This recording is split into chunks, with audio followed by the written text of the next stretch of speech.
This time I'm using D-Log M on the Action M4. If this is in focus, I'm going to be really chuffed about that because it's, I would say slightly less than a foot.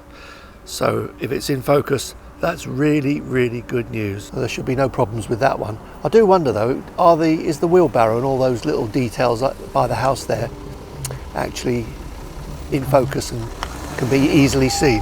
We've just seen someone, so Helena's off. Well, we're on the end of a selfie stick now, and in dappled lighting, so it's bright, dark, bright, dark, bright, dark. So yesterday when I tested this in the same conditions, it looked pretty good, and so I don't sort of feel worried about running into the sunshine and out again. So it looks okay. But I'm only using Rocksteady, not Rocksteady Plus or anything like that. So if it's a bit dodgy with a little bit of twitching, that's because the Rocksteady is a little bit twitchy due to the slower shutter speed.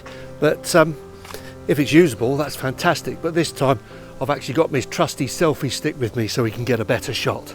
Something that really surprised me yesterday was how this seems to expose shadows and sunlight really, really well, even together. And this is a shot that's pretty typical of that. It's quite dark in the shadow and very bright in the sunlight. And now I'm using the old equivalent of the old D-Cine, like the DM or whatever it's called. It's nice and flat, so I can control it more in post.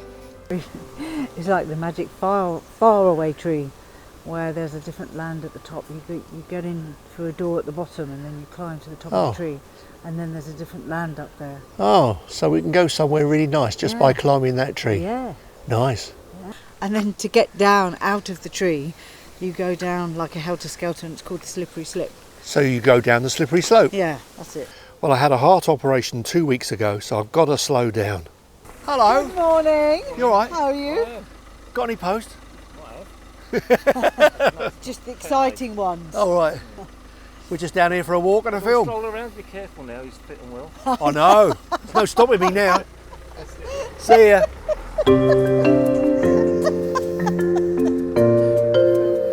Now there, the leaves are in the shade and there's nice bright sunlight behind. So that's quite a contrast range going on there. And just because I like these sort of shots, there's another one there.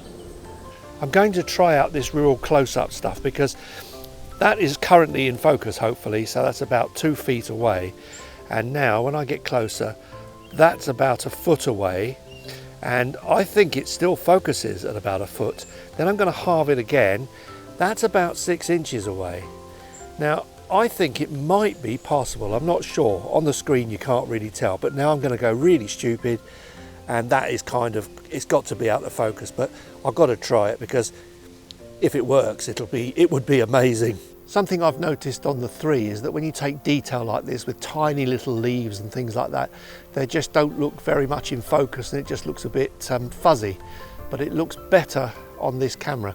Whether it's just because there's a bit more sharpening at 0, I don't know, but I'm currently at sharpening 0, so I haven't taken it yet below, but I can soften it. But I have noticed on most shots that I've seen on the internet that detail like tiny little leaves on trees do show up a lot more on the Action 4 than on the Action 3. Now there's a lot of detail in there.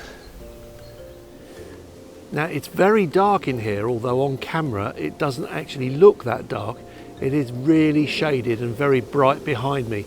So this is almost like an equivalent of a backlight, and you can see that it copes with contrast in this mode, the DM mode, whatever it is.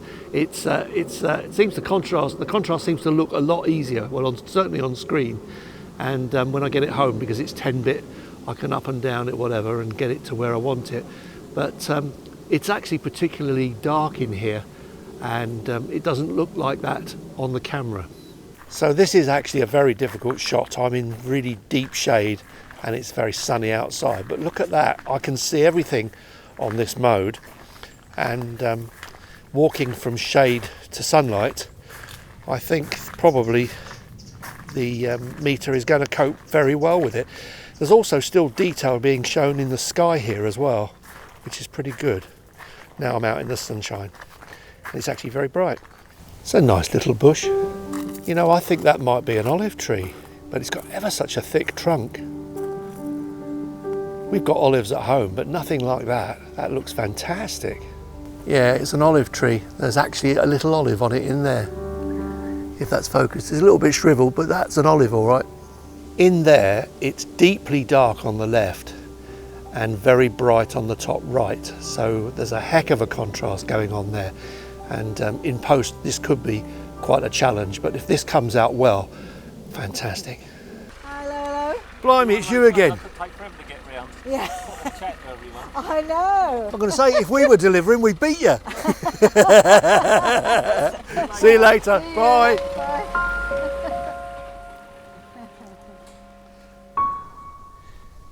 In this shot, I'd say Helena is between 20 and 30 feet away from me, so she's quite small because I'm using ultra wide, and you get a nice wide field of view, but because you've also got a wide field of view, you're probably getting a lot more sky, which can affect the exposure quite a bit. And I can see on this shot I'm getting quite a lot of cloud detail. In fact, actually, I think I'm getting more cloud detail than I can see with my eye on the screen. So this is ultra wide. And I would imagine for scenery this is going to be really very useful.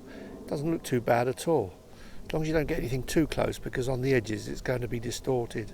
Now this is the same shot on standard, so maybe Helena's just a little bit bigger. It's not massive actually, although it does zoom in, I think, but it doesn't look a huge difference on screen. I'm still getting the tree at the top left there, and Helena still looks like a little ant in the picture, but she's only 20 to 30 feet away. It's quite strange, but there you are, wide angle lenses. I think maybe she needs to get me more under control.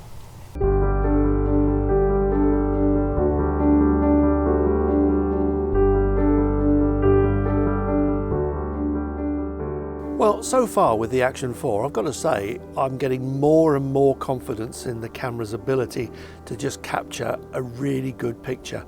With the 3, I did feel let down, and I expected the 4 to be something like the 3, just maybe a little bit better, but this is a whole different camera altogether. It really feels different to use in the way it exposes and the way it focuses. And for me, this camera is so good. I think I would probably use this now in preference to my GoPro, just because it feels more solid, it doesn't lock, nothing goes on like that. It's as sharp as a razor, although I think I may be taking the sharpness down in the future. But for me, this is a reliable, really nice camera that does the job well. Cheers for now.